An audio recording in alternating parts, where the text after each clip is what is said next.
I welcome all of you here today. This is our third annual celebration for Women's History Month here at Tutu's house.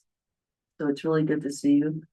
I had friends call who are coming from Helos and we just can't do it in the storm. So all of us who did come, I salute all of us because it's quite an undertaking sometimes to get out with the elements. So what I want you to know is that there are no rules. The only rule is self-respect and respect for others. If you have something to share, you've got 3 to 5 minutes. We're doing a Zoom call, so it's virtual, and we will be connecting with our friends. I'm not even sure who anyone is at this point. But so what we'll do, looks like we've got time. So let's just go around the room and introduce ourselves. If you're sitting next to someone you don't know, make a new friend. You know, be an example to spread good cheer and camaraderie and all those things that are so necessary in our world today. So we'll take about 2 minutes. Introduce yourselves. You can say your name and then talk to somebody while we're doing this. And let's start right here. Oh, by the way, my name's Gwen George.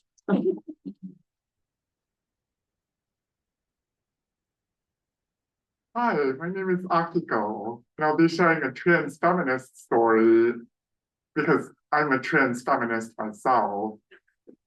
I know how often trans women are excluded from the feminist movement, but I still self-identify as a feminist. I'm Joy Fisher, and I'm going to be reading today. I'm Nancy Benziger, and I'm going to be reading. I'm Jacques Benziger. I'm the ride giver, and my photographs are the basis of some of her poetry. So I'm Mindy Grimaldi, and I'm just here to support everyone who's reading. I'm Virginia Bordner from Hobby, and my book, China Conundrum, came out this past year. I'd love to have you check it out on Amazon or the Friesen Press. I'm going to bring you a kind of soliloquy from the grave today. Who's reading? Ollie McCoy's grave. I'm Dr. Angela Longo. I'm going to read you today. I've developed a quantum way of living.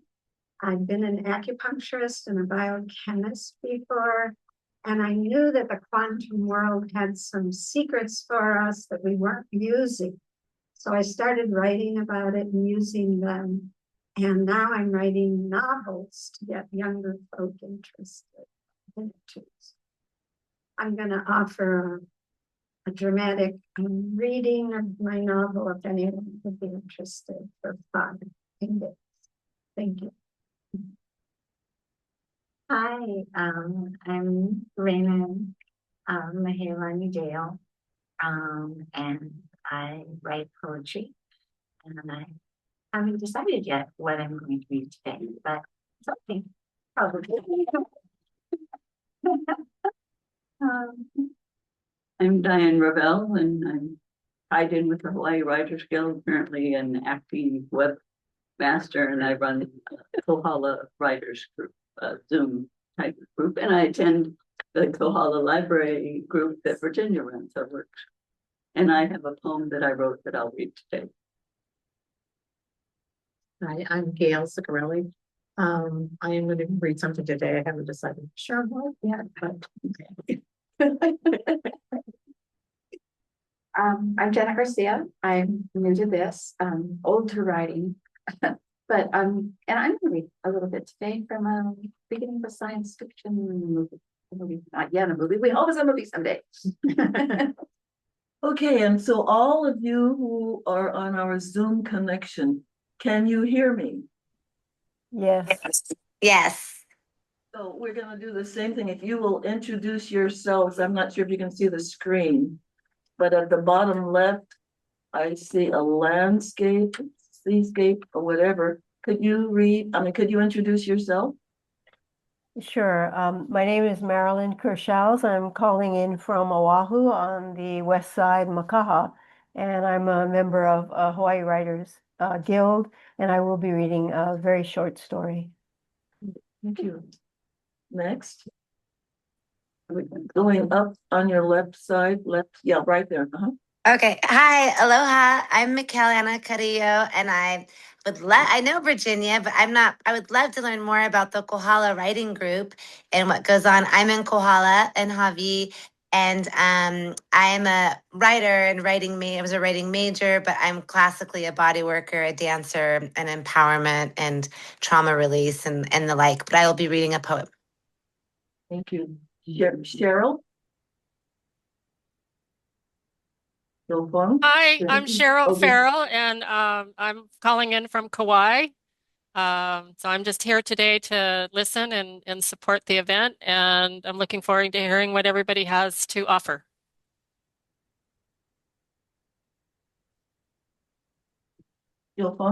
Okay, my name is Yufeng Shen. I joined the group. I like to listen to everybody's reading, and also I'm going to share a little piece of poem I just recently wrote, to celebrate this Women's History Month. Thank you. Okay, I think that's everyone, right? Yeah. Okay, and excuse me, please tell us your name again. Me? Yeah. Jacques Benziger. Jacques, I just want to applaud you and compliment you. Every year he comes to support this. Oh, you remember me from that. Makes that much trouble. I want to say thank you. You know, we honor and appreciate you. Thank you very much. Well, I always want to encourage Nancy. I think she's a great poet, and I enjoy her poetry very much. Nice. Her Good part. and I don't get to hear her read it that much. Yeah. So, okay, so what I'm gonna do, I'm gonna start with something that I've written in one of my little booklets that was released last year. Some of you heard it. But what I realized, the reason I want to read it, in view of what's happening in the world in so many levels, and even in our personal lives, just with our neighbors, how there's conflict and how we have so many things that just seem to me, oh, there's someone, I'm not the same people. This seemed to me, I can't understand why we can't sit down and talk and get along. I worked with the traditional Hopi Indians for a number of years up in Oribe, Arizona, way north of the Grand Canyon in this isolated area. And what I learned from the traditional Hopi is that everybody is a relative, everybody. And if there's conflict, we don't take guns and other things to hurt each other. We sit and we communicate and we talk until everyone is satisfied. There's no majority, no minority. Everybody has a voice and is appreciated. And that had such an impact on me. My husband died 20, we were married 57 years, but we did some wonderful things together. So I want to read this. I've read it before, but it's so important. It's called Who Am I? And sometimes we need to get quiet and ask ourselves, do we really know? Do we really know who we are? The question, who am I, evokes a wide array of concerns from many who've never delved into their identity. When the question is posed to some, definitions of self might relate to daily livelihood, duties to self, and responsibilities to others. Answers might refer to what a person does, what materials have been possessed. The question forces one to consider aspects that might have been buried to avoid more honest introspection. It's not always easy to have an objective overview of oneself. What am I responsible for? Who am I responsible for? What values are important to me? Am I quiet when negative words, jokes, or actions are directed against others? Do I participate in that which might be harmful to others by purchasing certain products or services? Do I allow fear and the acceptance of victimization to prevent me from honest interactions with others? Do I dominate conversations? Is my use of first person, repetitive, excluding others, and communicative exchange? What are my contributions towards making the world a better place? Do I represent examples I would like children to emulate? Do I respect kindness, generosity, forgiveness, and patience? Do I like myself? Becoming a better example in our encounters with others is an integral part of forward movement. Taking personal time, or what I refer to as me time, each day, me time. Self-assessment, relaxation, meditation, contemplation, or reflection, the name or term ascribed is not significant. 15 to 60 minutes each day is a great tool to assist us in becoming more familiar with ourselves. Age doesn't matter. Being quiet, listening, and asking no questions may help to provide a clear definition. As we become better acquainted with ourselves, able to unequivocally define ourselves, pejorative slurs have minimum or no effect when lodged against us by those who are having fewer conscious moments. Regardless of the many concepts and ideas we embrace that create separation, when we can truthfully and objectively define ourselves to ourselves, the negativity can be more easily diminished. Being perfect is not a realistic concept, but we can continuously work to become better as humans. It is important that we forgive all aspects of our past and present missteps and make conscious attempts not to repeat the same errors. Once we can truthfully honor ourselves in such a manner, then we can forgive ourselves and others. Perhaps that is truly when we can answer the question, who am I? So that's the question. You can applause if you want. What I'm gonna do today, I'm gonna leave it up to you. So anyone who's gonna read, just come up, 3 to 5 minutes, no more, please, so we can make sure everybody gets to share. So who would like to be first? Okay, perfect. I did not write this. I am not reading. A man named Edgar Lee Masters did. I think a pretty receptive man.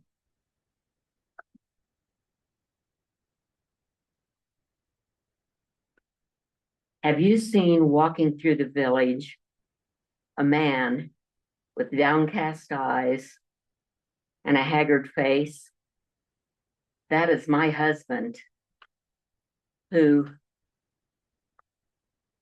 through silent cruelty, never to be told,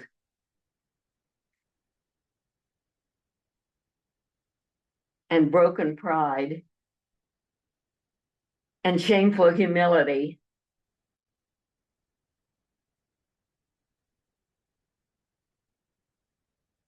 sent me to sink into this grave.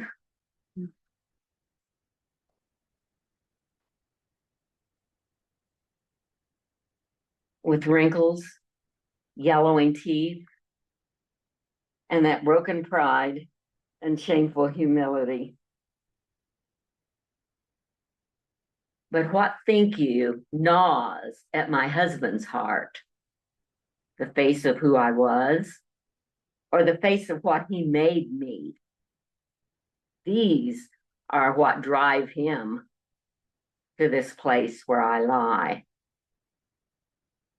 In death, therefore, I am avenged.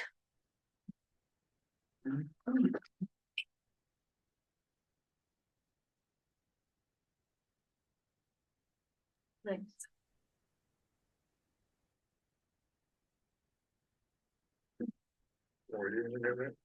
Okay, you'll have to tell me what you're doing. Well, we can do that when we get up there. Okay, start with the homeroom. I was gonna start with the cover, your cover picture. Also, those of you who are on the Zoom call, you can jump in as well.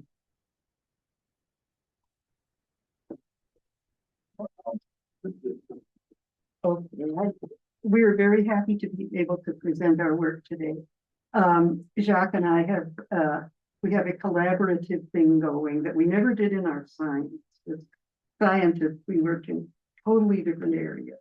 She But, refused to collaborate. but what we do now is we have one book out with his poetry, I mean, his photography and my poetry juxtaposed, and another one in the pipeline. And then I have one of my own, just poetry. But many of my poems are written in the first person. So what you're going to be hearing is speakers that are volcanoes or islands, trees, animals, all from our beloved Hawaii island. So it's a cover. Yeah. Okay. So this is first one is called Island in the Middle. Aloha, Hawaii Island here. As a relative youngster, I'm not actually in the middle of the group, but at the current tail end, the biggest one. My comrades gradually being nibbled away by time and the sea, or biding their time to emerge from the sea. Never mind being scorned by a certain public figure for being out here in the middle of the Pacific Ocean. My 5 mountains lift their heads with pride. Now the next one is Poinciana.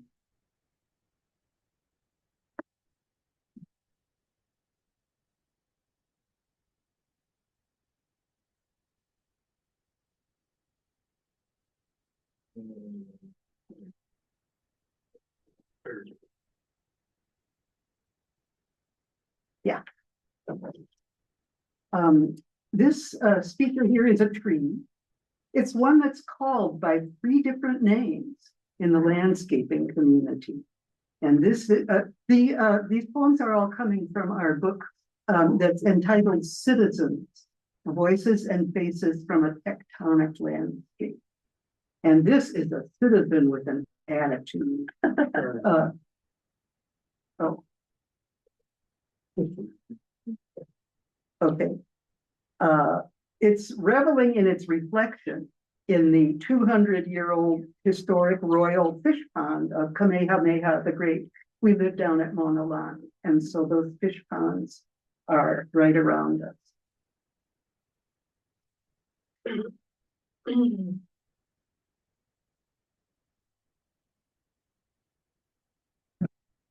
And the tree says, not for nothing am I nicknamed flamboyant. Flame tree is a realistic label, but rather pedestrian.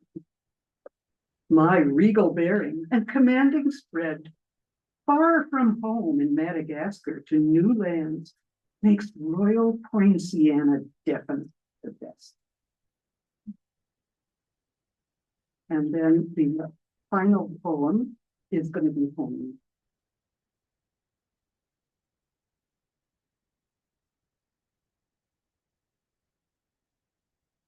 And this is an animal. Pony. We were sweethearts in the same class, honored by caring families, looking after us as their aumakua, their spiritual guardians in the Kumulipo, the Hawaiian creation chain. Been together ever since, living our best life at sea, calling out to bask from time to time. This rock is nice and private.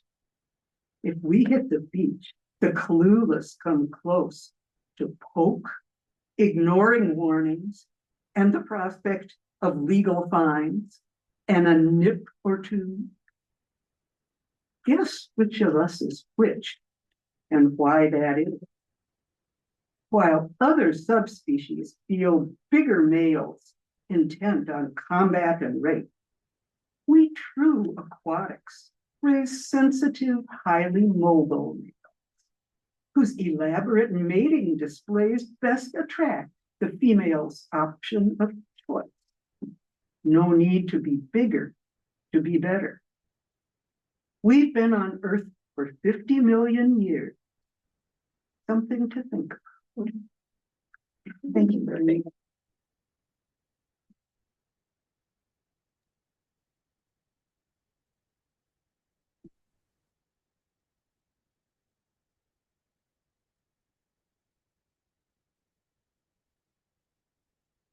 I figured I needed to read something about my life as a trans person, since trans women are so often excluded from the feminist movement, and this is a celebration of Women's History Month.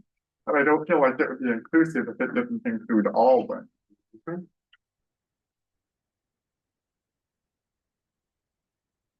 I'll be reading from the autobiography I'm working on. I'll be reading the first chapter because I'm part of the writer's support group here at Tutu's house, although it's online.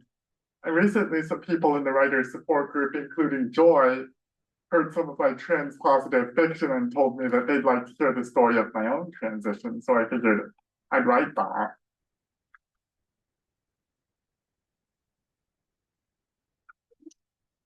Okay. My computer's just full.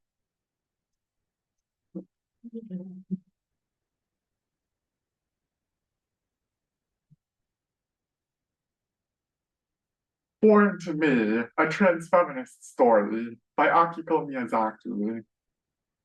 The title is because traditional masculinity has always been foreign to me even before I transitioned to female.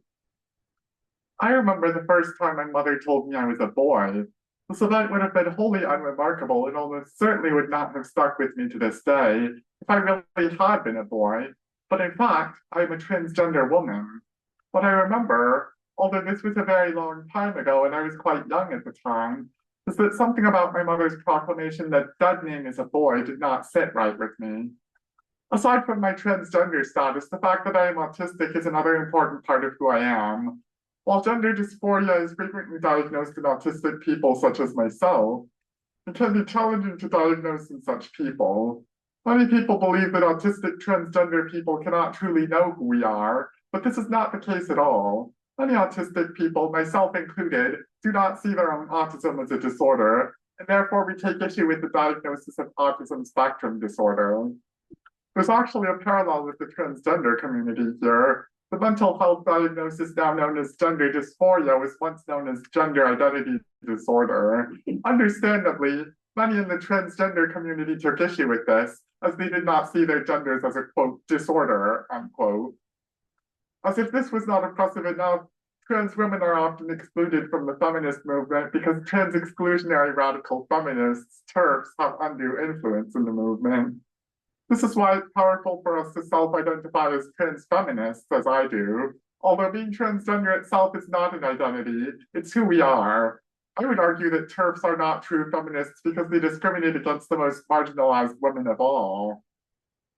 Returning to my own gender journey, even though everyone around me told me that I was male, everything about traditional masculinity has always been foreign to me, hence the title of this story. Naturally, I went to school with many boys throughout my childhood and teenage years, although sometimes I think that I would have liked to go to an all-girls school if I had been living as my true self in high school, or even in middle school. I always knew I had very little, if anything, in common with the boys. While I did not think to myself, I am a girl, I remember that as a child I would often put towels on my head and pretend I had long hair, and I later grew my real hair out. This is something that young transgender girls do quite often, especially if they have no other way of expressing their true gender, which in our misogynistic and trans-prejudiced society they often do not. Many people get very upset when someone assigned male at birth expresses their gender in a feminine way. There was one time when my mother and I both got head lice and we both had to cut off our long hair. This was very traumatic for me, even though I was presenting as male at the time, because my long hair got me slightly closer to looking like my true female self. Before I got head lice, I had been allowed to grow my hair out because my feminist mother did not enforce traditional gender norms very strictly. As a trans feminist, I am very well aware that we live in a misogynistic society where traditional gender roles are very strictly enforced in most households. So naturally, I was socialized as male until I came out as a transgender woman. Turks would argue that I am not like other women because of my male socialization, but what they do not seem to understand is that male privilege is largely reserved for those perceived as male who are traditionally masculine, which I most certainly was not. The boys at school seemed to believe I was just like them, but sometimes I wonder if they could tell that I was not due to the feminine personality I have always had, even as I was going through male puberty and my appearance was becoming more masculine. If this was the case, if the boys could tell that I was not like them, it made me even more of a target for bullying than I already was due to my autism. This unfortunately happens to many gender non-conforming children and adolescents, even those who are not transgender. Considering that I did not come out as transgender until several years after I graduated from high school, I have no way of knowing what would have happened if I had tried to go to school as my true self. Although, based on the stories I have heard of trans kids and teens, I would guess that my life would have been very difficult in that case. I would have been extremely isolated even if I had gone to school as my true self, because there was never a single student at any of the schools I went to who was openly transgender, so there were a few who I would not be surprised to see at a transgender support group if I went to one now. One reason why it took so long to come out as transgender is because I am almost entirely attracted to other young women, specifically those who are feminine like myself. As a critical consumer of a media landscape that largely lacks positive LGBTQIA+ representation, I cannot help noticing that there are not many femme-for-femme relationships in queer media. Whenever I questioned my gender identity, I thought, how can I be a transgender girl if I like girls? If I were a girl, you'd think I would like boys. Interestingly, to this day, even now that I have transitioned to female, I tend to be attracted to young women who look much the same as I would if I were a cisgender woman. That's all I have.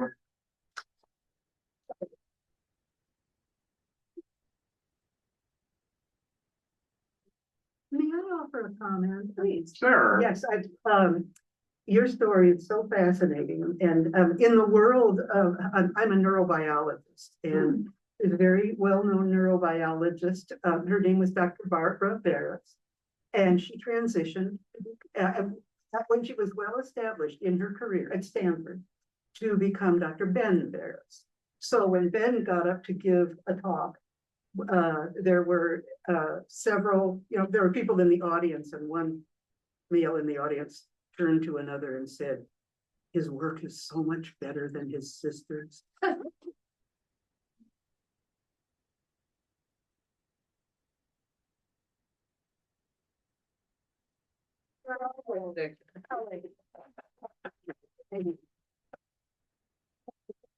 Who would like to go next? There anyone on I'll hold Luna. Okay, I guess that's it. All right.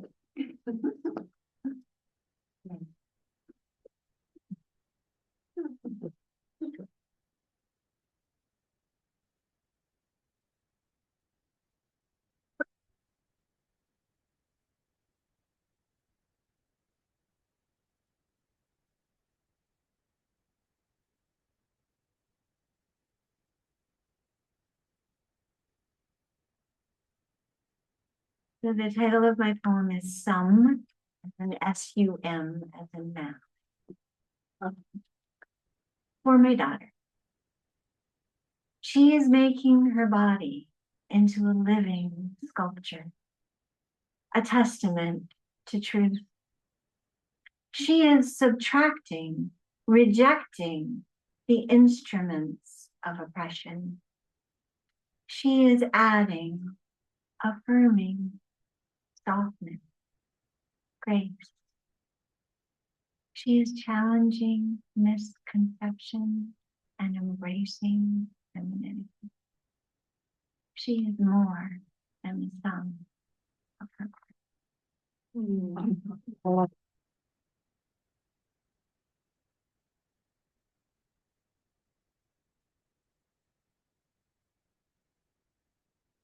Are there any of you on our Zoom call who would like to share something right at this point? I can wait a little bit longer. It's lovely to listen. Everyone's doing such a great job. Okay. Kind of ties in.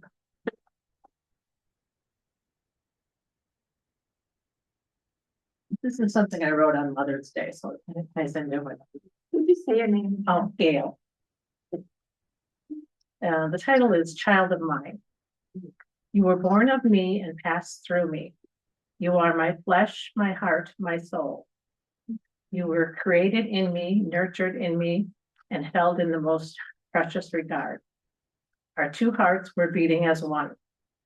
My food nourished you, my body protected you.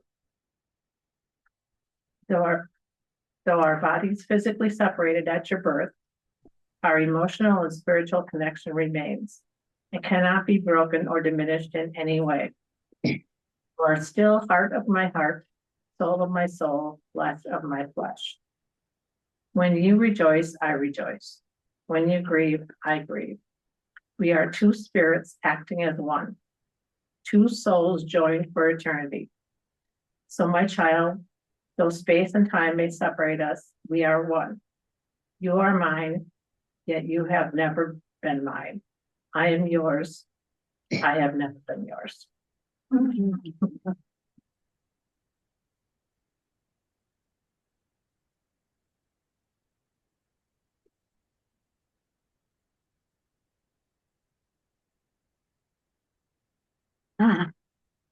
I'm going to begin with a haiku, 17 syllable Oriental form of poetry. And I'm going to say it 3 times. And if you'd like to join me, it's a little bit like a chant, and it summarizes my work. And I'm a neurochemist, by the way. Would you say your name? Would you say your name again? Angela Longo, Longo. When I dare to bare my heart naked, I turn my scared into sacred. When I dare to bare my heart naked, I turn my scared into sacred.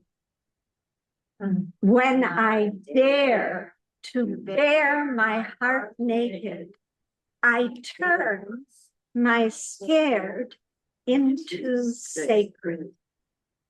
This summarizes the quantum work that I'm using in working with people.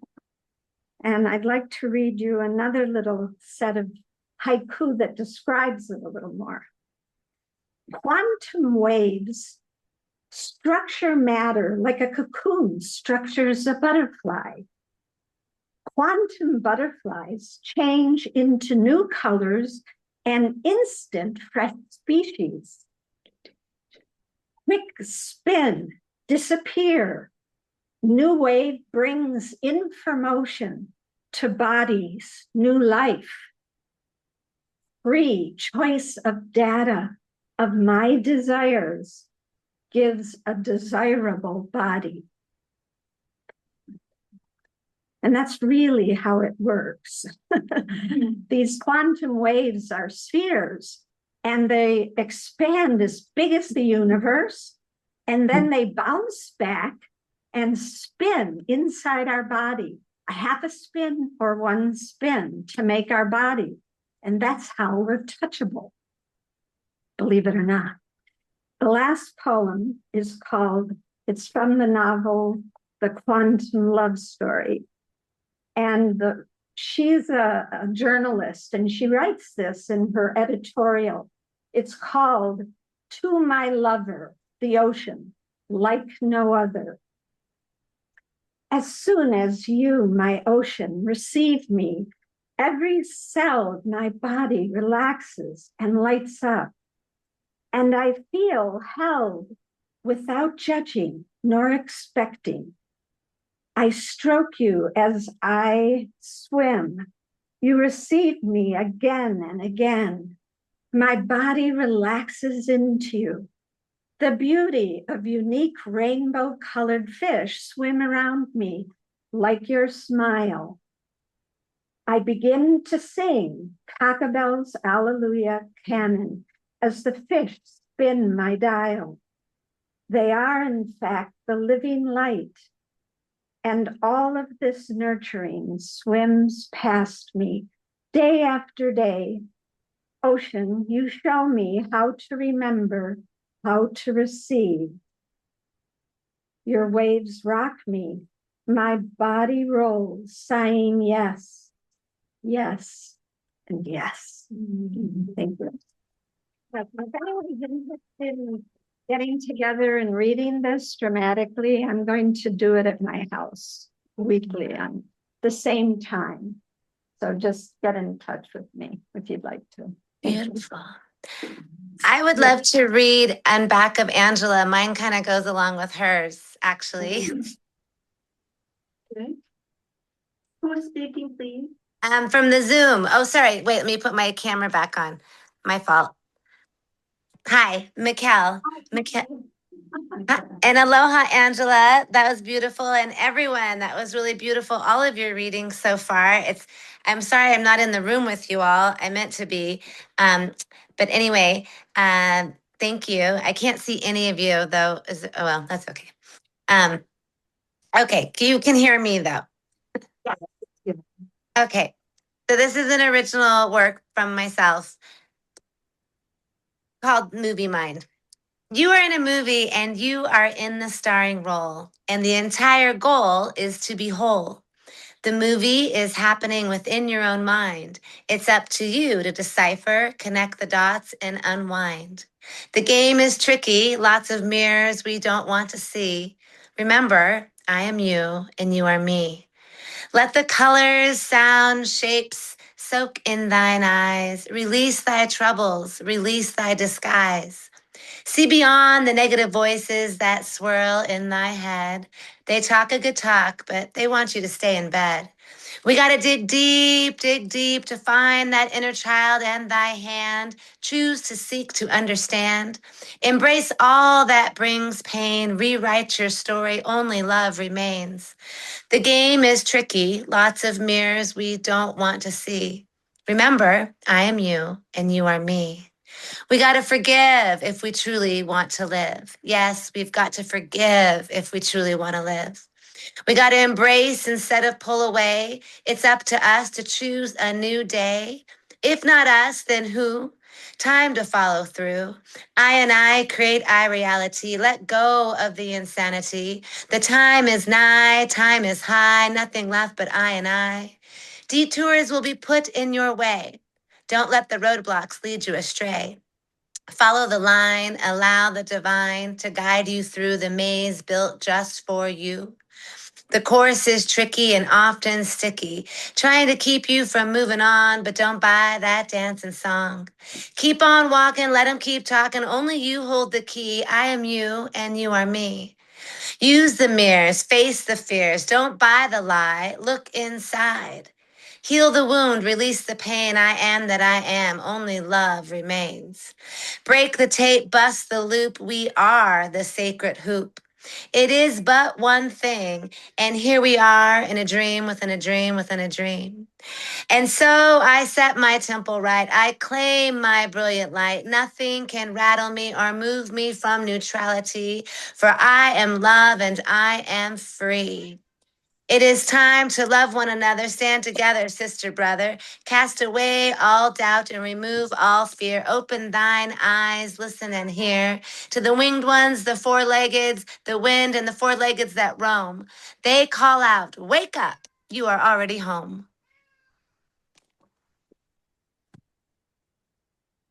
Okay, my name is Yufeng Shen. I would like to read my poem. Okay, it's a very short one.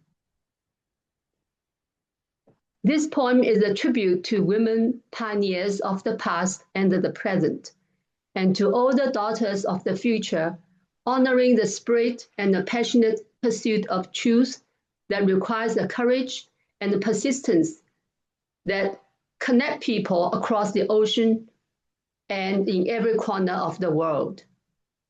I pick 3 women that have influenced me the most. The third woman, Tu Youyou, whom you may not have heard of before, was born in 1930. So she's now 96 years old. She's still alive. So she won the Nobel Prize in Physiology in 2015. When she accepted Nobel Prize, her lecture was entitled Discovery of Artemisinin, a gift from the traditional Chinese medicine to the world.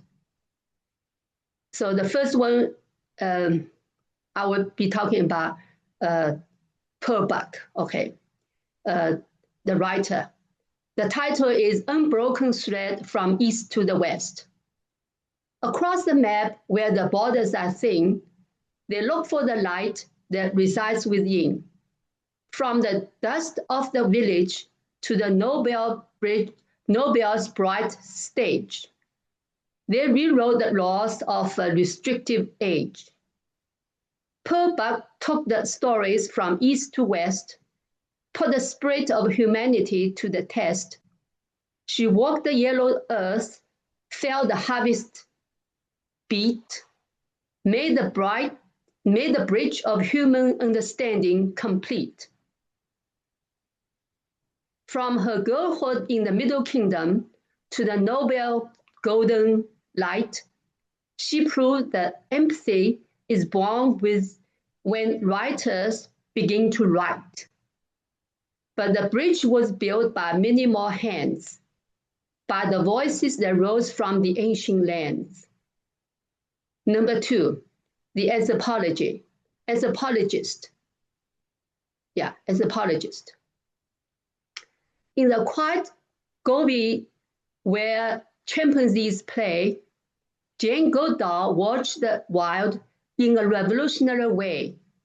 She did not just study, she learned how to belong, proving the bond of the planet's life is ancient and strong. She spoke for the forest when no one was here, replacing our distance with the love that is near. She transitioned from science to global ambassador, proving that a scientist can also be an ambassador. Number 3, pharmaceutical chemist. In the ancient scroll where silent wisdom lay, Tu Youyou sought the light to find a modern way. While others looked for glass and a cold design, she turned to roots and a twisted, greening vine. With her patience forged in quiet toil, she coaxed the secret from the mountain soil. A bitter leaf, a silver healing breath, to turn the tide and still the sting of death. From eastern shores to distant lands, the gift of life she carried in her hands, discovered the clue to treat malaria, saved millions of lives in the tropical area. The end.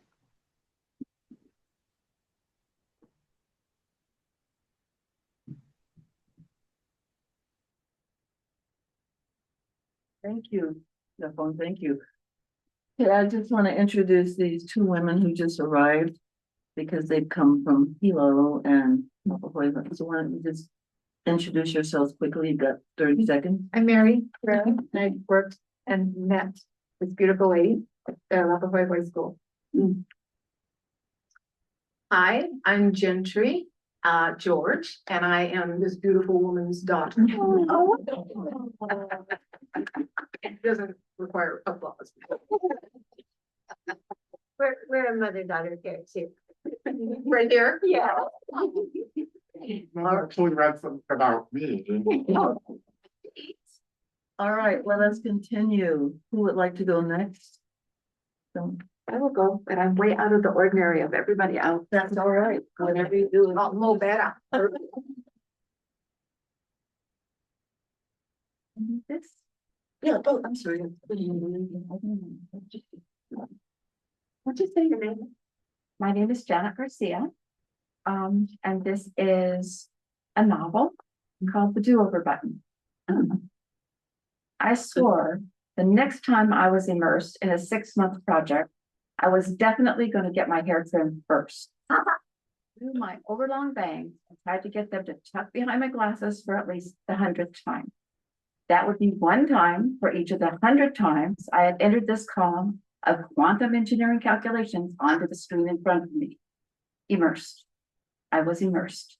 I looked at the translucent bubble of inestimably strong plastic that surrounded me in the deserted lab.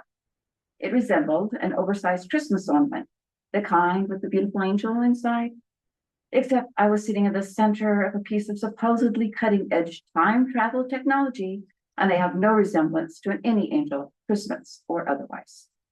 I ignored the beauty of the glimmering capsule and focused on the computer console.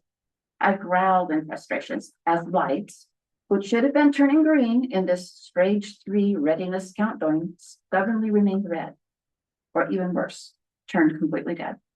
When in doubt, step back, take a break.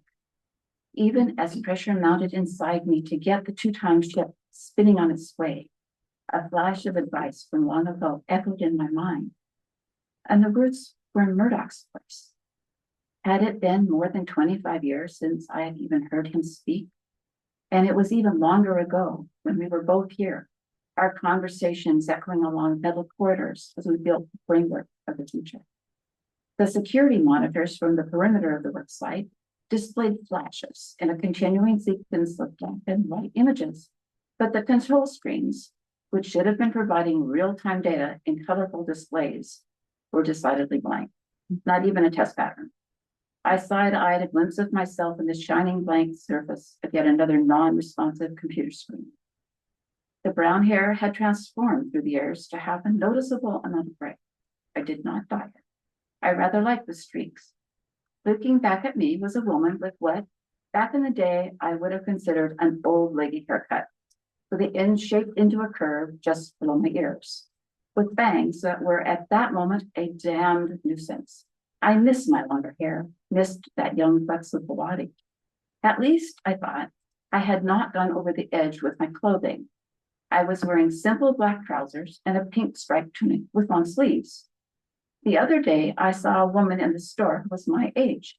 She had on a gold skirt that hit several inches above her knees, a bright yellow coat, a floral backpack, and ankle-high gold-heeled boots cascading with sequins. Really, sequins. I may have never learned to be a fashion leader, but there are no sequins.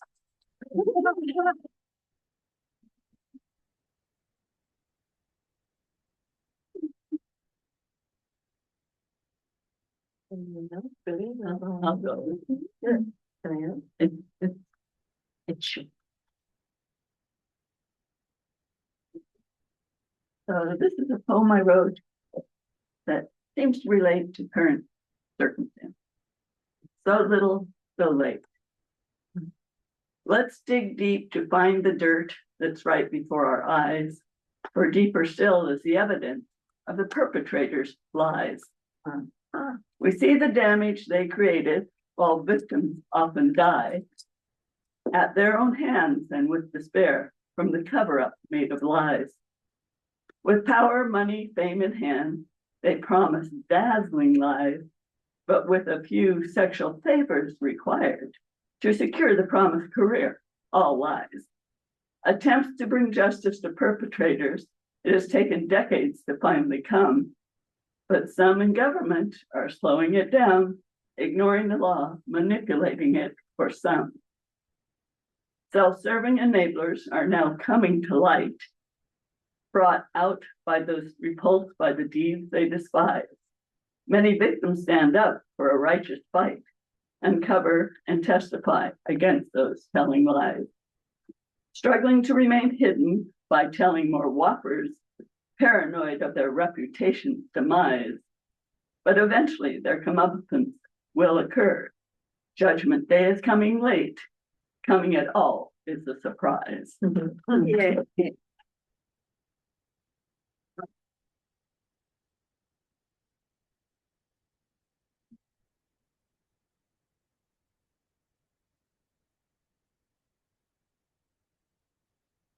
Well, my name's Joy Fisher again.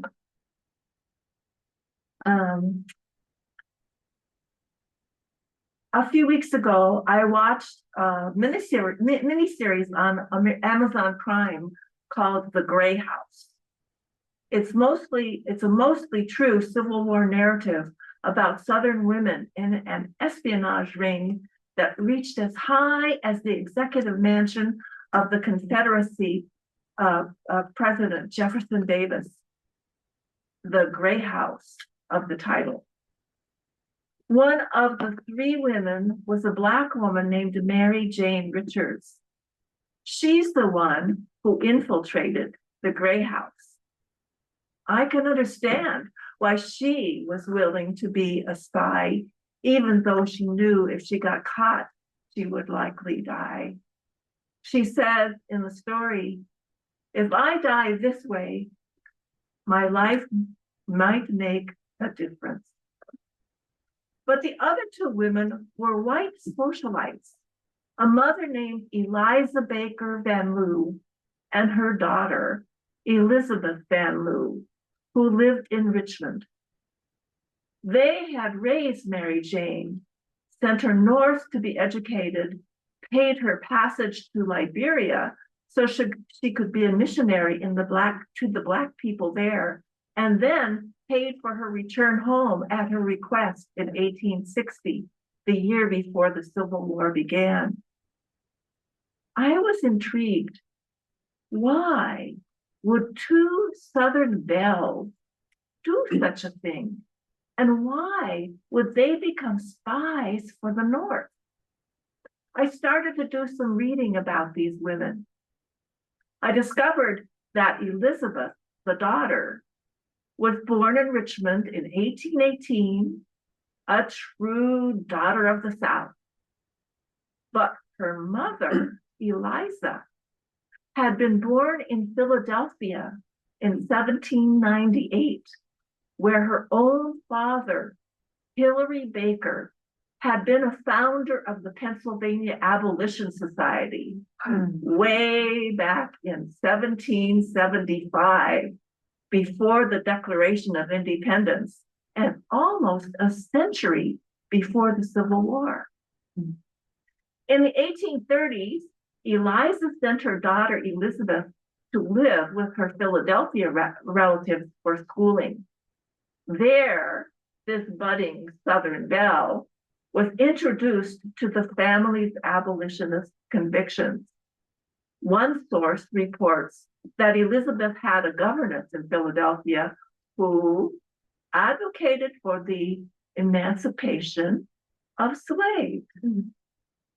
By the time Elizabeth returned to Richmond, her family down south was prospering. By 1836, her father, John Van Loo, had purchased a mansion in a well-to-do part of the city where the family socialized with the Richmond elite. John Van Loo, a transplanted New Yorker, had become a slave owner. Records show that in 1830, he owned 9 slaves. By 1940, that number had increased to 15. Then, in 1843, John Van Loo died. His will made his wife Eliza the executrix of his estate, giving her much more power than was typical for widows in those days. However, at the last minute, aware of his wife's abolitionist beliefs, John added a codicil to his will, explicitly denying Eliza the right to sell or free their slaves. Historical documents suggest that Eliza Van Loo found a way to circumvent the terms of her husband's will. Richmond records show that Eliza Van Loo owned 21 slaves in 1850, but when the census takers came around to the Van Loo mansion in 1860, only 2 elderly women house slaves were there, and those were the only 2 Eliza Van Loo claimed she owned. What had happened to the rest? Because of her husband's will, She couldn't file manumission papers legally freeing them, but she could let them hire themselves out and let them keep all their wages and live out, or if they stayed with her, pay them for their work herself. Her daughter, Elizabeth, had more freedom. John Van Loo had left Elizabeth $10,000, the equivalent of about $189,000 today, with no restrictions on how she used it. One report indicates she bought 9 slaves over the next several years, freed them, and helped at least some of them get to the North. On February 9th, 1861, Jefferson Davis was chosen as the provisional president of the Confederacy. On April 10th, the Civil War began. On April 17th, Virginia passed an ordinance of secession and joined the Confederacy. In August, Jefferson Davis and his family moved into the Gray House in Richmond, Virginia. Now, the war surrounded the Van Loo women, and they had to find new ways to achieve their goals. Together, Eliza, then 63, and Elizabeth, 43, started what came to be known as the Richmond Underground, with Elizabeth taking the lead. The accomplishments of their spy network are too many to describe here, but in the Amazon miniseries, their crowning achievement was to offer Mary Jane's services as a housemaid to Jefferson Davis's wife, Barnina, thus successfully planting a spy in the very home of the president of the Confederacy. The evidence in the historical record doesn't support this broad claim, but it is known that throughout the war, Mary Jane participated in the espionage work of the Richmond Underground, and that on one occasion, she did go into President Davis's house while he was absent, pretending to be getting laundry, in order to look for documents related to the war. Both Van Loo women and Mary Jane lived to see the Union win the Civil War. Thank you.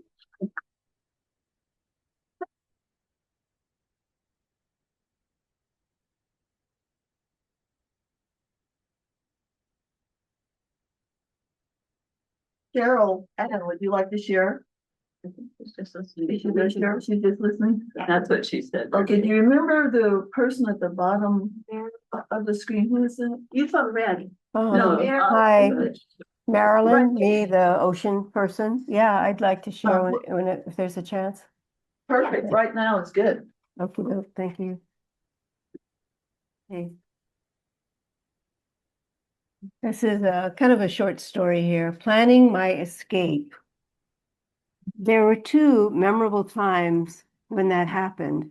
The first was when I became a cubicle-bound state worker and was trapped, and the second one, trapped in a cubicle, and the second one was when I was in a sauna in a basement in San Francisco. Life in the cubicle was deadly. I was a state worker with so-called great benefits and the ability of looking busy as I stared at a black computer and it convincingly said, "I'll get back to you one of these days." Later, I never thought I would ever be a state worker. I was a hippie in Berkeley, California in the 60s, a goat farmer's wife in the jungles of Hawaii, and a card-carrying member of the ACLU, and a devoted listener of Democracy Now! But here I sat, encased in press board, cube, absorbing glaring fluorescent lights, smelling microwave macaroni, and watching the clock. Waiting, and more waiting, 3:15, 4:15, and finally 4:30. This must be what purgatory feels like. The daily routines were deadly. Our fiscal clerk on the other side of my cubicle began his his routine 2 p.m. snoring nap as he stifled squeaky farts. And then the clock ticked on and on and on, day after day. I was planning my escape for the 170th time in 5 years. Number one, fall on the floor and fake a seizure. Number two, pretend to be choking and get driven away in an ambulance. Number three, scratch myself like a tweaking meth head and go on disability. And finally, just walk out, screaming in rage from the movie network, I'm mad as hell and I'm not going to take it anymore. Well, the truth is, I finally did escape. I got fired. Not that it was my fault. Not that it was my fault for taking 2-hour lunches, for coming in at 9 when all those overachievers came in at 8. 8 a.m. is way too early, in my opinion. Or maybe I got fired for reporting the polyester pencil skirted big boob therapist who never finished her report to the boss who had a crush on her. But whatever the reason, when I was finally told to pack my things, and I have to admit, it was a shock. Boxed up let's see, I'm sorry. I boxed up all my shriveled lavender plant. I pulled the Defy Authority sign from the cubicle wall and began to move down the hallway and with all of my belongings in a metal cart. I got tired I got fired on the 4th of July, Independence Day, no accident. As I pushed the metal cart past everyone else in the office, I yelled out, I'm mad as hell and I'm not going to take it anymore. And I also felt a happy bubbling in the part of my chest. I was free at last. The cube goddess, I was free at last. And oh, I did get that monthly state pension for the rest of my life, and it was actually worth it. The second big escape was when I was visiting my new boyfriend and began dozing off at 10 p.m. as he watched the PBS NewsHour. Our television tastes were quite different. He was a PBS exclusive watcher, and I was always outvoted. When I tried to get him to watch my favorite stories, how to be naked and afraid and hoarders buried alive, which he didn't care for at all. But anyway, I was fading fast. I could either go to bed or take a THC gummy. I had bought supposedly mild gummies in the Mission District. As Judy Woodruff droned on, I took out my teddy bear gummy. First of all, I bit off its head. Nothing. I took another bite of its arms and legs. Nothing. Finally, I chewed the whole thing up and waited. Then it was amazing how much energy I suddenly had, sort of like a surging tsunami. Lights were brighter, colors were deeper, and even Judy Woodruff looked positively animated and voluptuous. My friend stared at me. Wow, you have a lot of energy. And it's after 10. Ready for my home-built sauna down in the basement? Ooh, the gummy paranoia crept in. I had only known him for 2 months. The basement? I didn't know. Didn't he used to have rats down there? Do we have to get naked? Sure, that's the best way. We put on bathrobes and I followed him down into the basement. We got into the 5x7 wooden coffin-sized sauna and we sat on the bench. He closed the door and turned on the sauna for 130 degrees for 4 minutes. I must have looked kind of scared because then he opened the flap on the top of the door. See, we can still get air. We can still get out. He tried to reassure me. And now we need to stay hydrated. Sure, I said, clutching the towel and watching like a bubble-headed doll. I had visions of being locked in the sauna for weeks and weeks later, shriveled, mummified bodies. It took every muscle in my body to keep from running out into the chilly, hilly streets of San Francisco. I looked at my friend. Sweat was pouring down in little rivers on his bald head. He kept wiping his face in it with a pink towel. But my body was cool. No sweat, no flushed face, nothing. He touched my arm. I jumped and shrieked. The gummies were still in my system. Calm down, calm down. Gee, your skin feels really cool, he said. You feel like you're in a refrigerator instead of a sauna. Why are you so cold? He was bewildered. I stayed cool until 5 minutes before we got out of the 40 minutes in a 130-degree sauna and only had a tiny drip of sweat on my upper lip. It was so hot, he said. How did you do that? I don't know. I guess I have a high tolerance for heat because I'm from Hawaii. He later asked me to marry him, and we were engaged for 4 years. I started feeling trapped again, almost like in the cubicle. I needed to escape. We broke up and stayed friends for quite some time to this day. I finally told him it was a teddy bear gummy that I ate last night. He was impressed. Mark Twain once said, "The coldest winter I ever spent was a summer in San Francisco." I say, the coldest high I ever had was a sauna in San Francisco. That's it.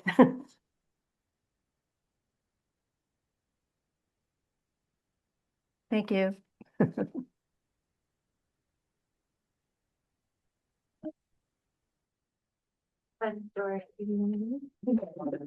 So is there anyone else? You sure?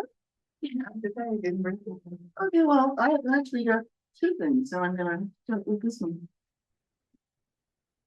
Yeah, it's called Mind Babble.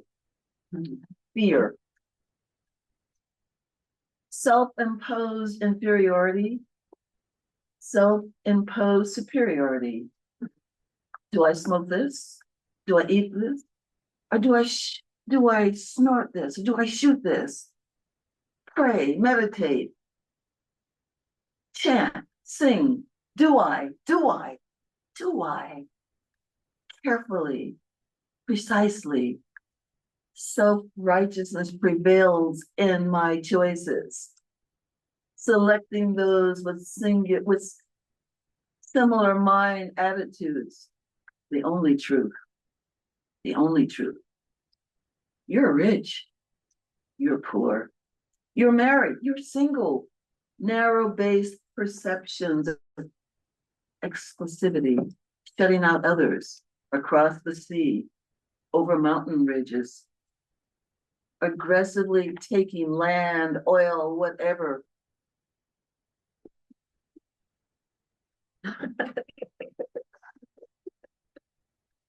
Sanity obscurates, eviscerates, dissipates, vacates my sanity, your sanity, eliminate, eradicate, exterminate, extricate, alienate, humanity melting away like liquefying glaciers, like flowing mudslides covering sprouting newness. Wars develop, frightened, selfish, twisted. Fear overrides humanity, spitting it out, coughing out, tossing it out, releasing orgasmic, energetic satisfaction more than a modern day video game, carrying badges of bravery, this taste of war. Fear, fear, fear, fear, kill, maim, hurt, insult, destroy, tangible thoughts lost in the cosmos of the mind. You do not look like me. You do not speak like me. Love and peace concepts from the ill-informed, tiptoeing on idealistic lies, inappropriate for carriers of the truth, my truth, the only truth. Conflicts continue, near, far, continuous wars, an earth legacy. Are they? Stop.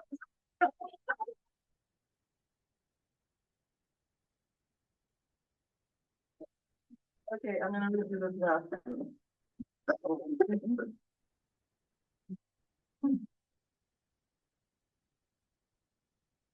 Simile, a simile. This is a simile of a woman. As sensitive as the hen protecting her flock.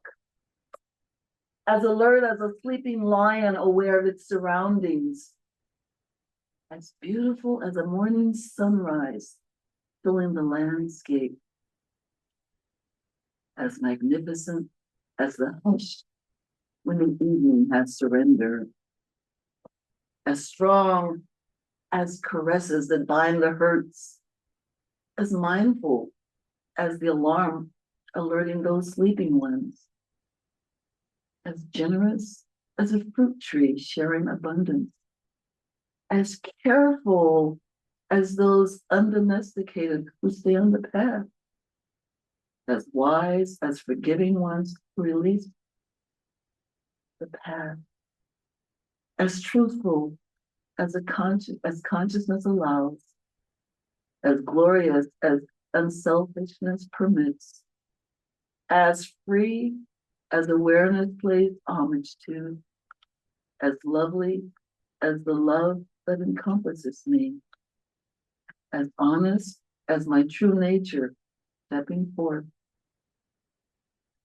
as pleasurable as the gentle serenity of a soothing touch. Similes of a woman.